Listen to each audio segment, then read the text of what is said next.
초대교회 박해가 시작됐을 때 성도들은 각 지역으로 흩어지게 됩니다. 성도들이 박해 때문에 흩어졌지만 각 지역을 다니면서 하나님께서는 복음을 전하게 하셨고 또 복음을 전하는 가운데 놀라운 역사들이 일어나게 하셨습니다. 그 가운데 오늘 말씀 보면 베드로는 그 흩어진 성도들이 있는 성읍들을 다니게 됩니다.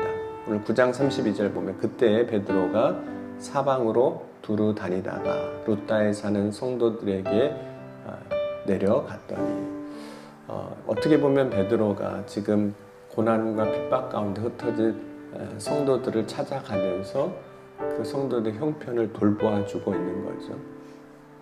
요즘식으로 하자면 어쩌면 신방이라고도 이야기할 수 있겠습니다. 특별히 베드로가 이제 루다라는 성에 들어갔을 때에는 거기서 애니아라는 한 사람을 만나게 됩니다.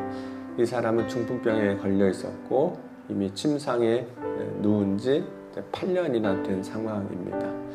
그럼 형편을 보고 어떤 마음이 들었을까요? 이렇게 성도들의 형편을 이제 돌아보려고 성읍을 다니는데 8년간 침상에 누운 한 사람을 만났을 때 그를 긍휼히 여길 수밖에 없는 거죠. 그래서 베드로가 애니아를 보고서 오늘 34절 보면 애니아야 예수 그리스도께서 너를 낫게 하시니 일어나 내 자리를 정돈하라고 선포합니다. 그때 애니아가 일어나고 이 일이 루다와 사론 사는 사람들에게 위로를 주게 되고 중풍병자가 낫는 것을 보고 많은 사람들이 예수님께로 돌아옵니다. 뿐만 아니라 이제 욥바에는 다비다라는 여제자가 있었는데 이 사람은 선행과 구제를 많이 한 사람입니다. 그런데 병들어 죽게 됐습니다. 이미 장례가 진행 중이었습니다. 시체를 씻어서 다락방에 올려놨다라는 얘기는 장례 절차 가운데 한 과정이 있었다는 거죠. 이제 베드로가 머물고 있는 루다에 사람들이 찾아옵니다. 멀지 않았기 때문에 찾아와서 빨리 와서 어떻게 해달라고 이제 간청을 하는 거죠. 신방해달라는 요청이기도 합니다. 그래서 베드로가 가보니까 벌써 이미 다락방에 이 여제자가 죽어 있었고 장례 절차는 이미 진행이 돼 있는 거죠. 많은 사람들이 벌써 이 사람의 죽음을 위해서 슬퍼하고 있었고 울고 있었습니다. 그때 베드로가 한 일은 사람들을 다 내보내고 무릎을 꿇고 그 시체를 향해서 기도하는 겁니다. 다비다야 일어나라 선포합니다. 그때 다비다가 눈을 떼고 베드로 앞에 일어나고 사람들이 다비다가 살아난 것으로 인해서 위로를 받고 또 그 소식을 듣고 많은 사람들이 예수를 믿게 됩니다.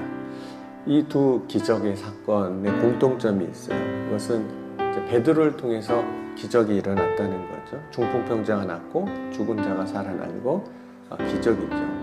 그런데 중풍병자는 이미 8년이나 되었고 죽은 자는 이미 장례가 시작된 상황입니다. 그러면 우리가 볼 때는 이미 절망적인 상황인 거죠.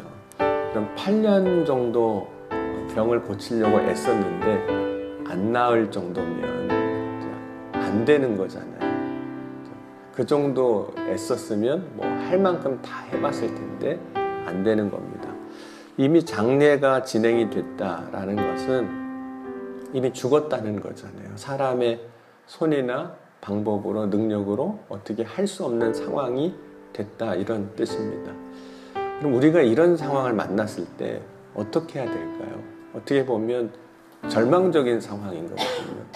나의 힘으로는 안 되고 내 손으로는 뭐 해결할 수 없는 상황들. 그런데 베드로는 이 두 상황, 물론 다른 상황이지만 결과적으로 같은 상황을 보았을 때 베드로가 한 것은 예수 그리스도의 이름으로 기도하고 선포하는 겁니다. 여러분, 우리가 어떤 때는 기도할 때도요, 할만할 때 기도하는 겁니다. 할만하니까 기도도 하는 거거든요. 그거는 이미 뭐 어떻게 우리가 할 수가 없어라면 기도조차도 포기하는 겁니다. 그러면 사실 상식적으로 보면 베드로가 할 수 있는 것은 아무것도 없습니다.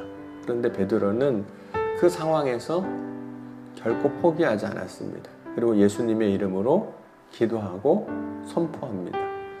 그럼 이런 기도를 할 수 있는 이유는 베드로가 자신의 힘이나 능력으로 하는 게 아닙니다. 주님이 역사하실 것을 믿는 믿음으로 하는 거죠. 그리고 그 믿음을 가지고 선포할 때 주님이 행하여 주셨습니다. 그러니까 베드로의 믿음을 통해서 하나님의 능력이 나타난 거죠. 그러니까 사람하고는 상관이 없는 거예요. 그럼 우리가 하나님의 역사를 기대하고 소망할 때 우리가 가져야 할 믿음이 오늘 베드로와 같은 믿음입니다. 우리로서는 할 수가 없는 거죠. 우리로서는 손쓸 방법이 없지만 하나님으로서 능히 하실 수 있다는 믿음을 가지는 겁니다. 그럼 오늘 저와 여러분은 지금 어떤 믿음을 가지고 있을까요? 베드로가 에니야와 다비다를 고치고 살릴 때 자신이 하는 일에 대해서 어떤 의심도 베드로는 없었거든요. 그럼 베드로가 의심도 없었던 것은 자신을 신뢰해서 나를 신뢰해서가 아닙니다. 그럼 우리 자신도 보면 우리 자신은 신뢰할 만한 존재는 아니거든요. 베드로가 이러한 모든 일을 할 수 있는 이유는 나와 함께 계시고 역사하시는 주님을 믿기 때문입니다. 오늘 우리가 가져야 할 믿음은 지금도 나와 함께 하시고 역사하시는 주님을 믿는 믿음입니다. 그러면 베드로가 이제 믿음 위에 주님이 놀라운 일을 행하여 주실 때 사람들이 경험하는 것은 뭘까요? 물론 이제 병자가 고침을 받았고 죽은 자가 살아났습니다. 생명을 경험하는 거죠. 치유를 경험하는 거죠. 그런데 주변 모든 사람들이 이 일을 지켜보고 하나님의 역사를 경험하는 거거든요. 그러니까 기적을 경험하는 사람들이 기적을 통해서 경험하는 것은 하나님이 살아계심을 경험하는 겁니다. 그리고 그것을 통해서 다른 사람도 믿음을 가지게 되는 거거든요. 그러니까 베드로의 믿음을 통해서 다른 사람들의 믿음의 역사가 일어나는 겁니다. 그러니까 주님이 우리의 삶 가운데, 일상 가운데 기적을 일으켜 주시는 이유는 단순히 우리의 문제를 해결하기 위해서만 그렇게 하시는 것이 아니라 그 일을 통해서 우리를 믿음 위에 더 굳게 서게 하기 위해서입니다. 그럼 오늘 우리의 삶에 여러 가지 문제를 가지고 기도합니다. 기도할 때 응답해 주시는 이유는 그 일을 통해서 예수님이 우리의 모든 삶을 주관하시는 하나님이시고 주님이시라는 것을 우리로 하여금 확신하게 하기 위해서입니다. 그러니까 그 기적 그 자체가 목적은 아닌 거예요. 그것을 통해서 우리를 믿음으로 인도해 주시는 겁니다. 그래서 어떤 상황에서도 우리가 믿음을 잃지 않고 믿음 위에 서게 하시는 거거든요. 그럼 기적에는 한계가 있습니다. 왜냐하면 오늘 말씀에서도 이제 8년 동안 중풍병에 걸렸다가 나은 사람은 어떻게 됐을까요? 그 다음에 죽었습니다. 그죠? 그러니까 지금 우리가 못 만나는 거잖아요. 기적을 경험하고 나은 사람도 결국은 다시 죽었습니다. 베드로를 통해서 죽었다가 살아난 다비다도 결국에는 죽었습니다. 그러니까 기적은 하나님께서 우리를 믿음의 길로 인도해 주시는 통로입니다. 뿐만 아니라 믿음을 주실 뿐만 아니라 우리가 가진 믿음을 그 기적을 통해서 더 확고하게 해주시는 거예요. 하나님이 살아계시구나. 내가 믿음을 갖고 살아가야겠구나 하고 나의 믿음을 확증시켜 주시는 하나님의 은혜의 통로인 겁니다. 그러므로 우리가 정말 더욱 사모해야 할 것은 사실 기적 그 자체는 아닙니다. 그것을 통해서 우리의 믿음의 길로 나아가는 것, 나의 믿음, 견고한 믿음, 온전한 믿음을 사모하는 겁니다. 그럼 오늘 주님은 다양한 방법으로 우리를 믿음의 길로 인도해 주실 줄 믿습니다. 그럼 오늘 이 새벽에도 우리가 기도하고 간구할 때 분명히 응답해 주시는 일들이 있을 텐데 그 일들을 통해서 주님은 우리를 믿음으로 세워주시는 겁니다. 여러분, 때로는 우리가 고난과 어려움을 만나게 되는데 고난과 어려움의 목적도 하나님께서 그 일을 통해서 우리를 믿음 위에 세우시는 거예요. 믿음을 견고하게 하시는 겁니다. 그럼 오늘 이 새벽에 우리가 베드로와 같은 믿음을 가지고 주님의 역사를 기대하고 소망하는 가운데 그 일을 통해서 다시금 우리를 믿음 위에 굳게 세워주실 주님을 기대하고 소망하며 오늘도 승리하는 저와 여러분이 될 수 있기를 주의 이름으로 간절히 축원합니다. 기도하시겠습니다. 사랑의 주님 감사합니다. 오늘도 주의 사랑 안에 거하게 하시고 우리를 믿음 위에 세우시기 위하여 지금도 일하시고 역사하여 주시는 줄 믿습니다.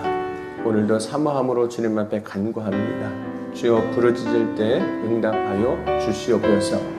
베드로와 같이 주의 이름으로 선포할 때 우리의 일상에 기적이 일어나게 하시고 그 기적을 통하여서 살아 역사하신 하나님을 알게 하시고 그 기적을 통해서 주 예수께로 돌아오는 능력의 역사가 나타나게 하시고 그 기적을 통해서 나와 함께 하시고 일하시는 주님을 더욱 굳건하게 믿어 흔들리지 않는 믿음으로 반석과 같은 믿음으로 우리를 세워 주옵소서. 오늘도 주님 앞에 구하고 간구할 때 주께서 우리의 기도를 들으시고 응답하시고 이루어 주실 것을 믿사오며 사랑 많으신 우리 주 예수 그리스도의 이름으로 감사하며 간절히 기도하옵나이다. 아멘.